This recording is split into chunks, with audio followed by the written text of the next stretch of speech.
let's talk about what most people think about now when they're talking about estate planning, which is what happens when you die.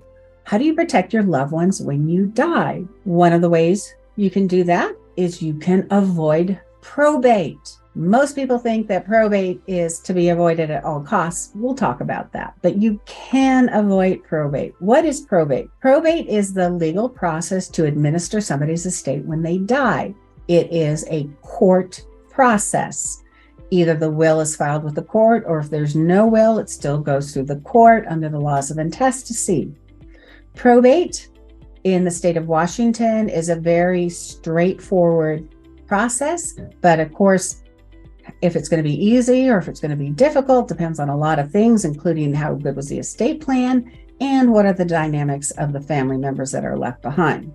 So that's probably one of the reasons that probate sometimes is looked at like, oh, you should avoid probate. You can avoid probate, and you should avoid probate if it makes sense. How are you going to know whether it makes sense? You need to talk to an estate planning or elder law attorney. Let me give you some guidance about whether it makes sense to avoid probate. You can avoid probate if your estate is pretty simple, and if there's no benefit. You can avoid probate. Most people think that the way to avoid probate is by having a revocable living trust. That's a trust that is created during your lifetime. You create it. You're the grantor, you're the trustee, you're the beneficiary, you're everything wrapped up into one. For you to avoid a probate, you put your house in the trust, your bank accounts in the trust, you do everything right. And the reason that you did that was so that on your passing, all the assets go according to the terms of the trust to wherever you want them to go, and you didn't need to file anything with the court. And it can be a really good estate plan to set up your estate plan to have a revocable living trust and avoid probate. In some states, it's critical that you do so. California, for example, where it's quite expensive. In Washington, whether or not most attorneys in Washington, at least based on my colleagues and what I understand, they will really go with whatever the client wants once the client understands the benefits of having a revocable living trust versus having a will. And we'll talk about that.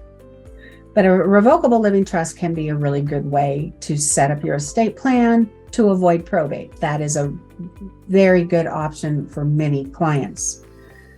If you have a revocable living trust, and if you have one, you know that you also have a will. Why is that? Because many times revocable living trusts aren't funded correctly, aren't understood well.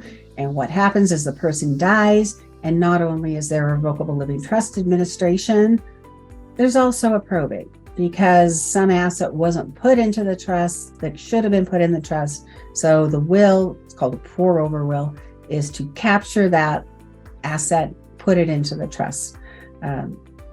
So I've talked at other times about revocable living trust. I'm not going to get into a great depth or detail about it now, but it can be a good way to avoid a probate if it's done right.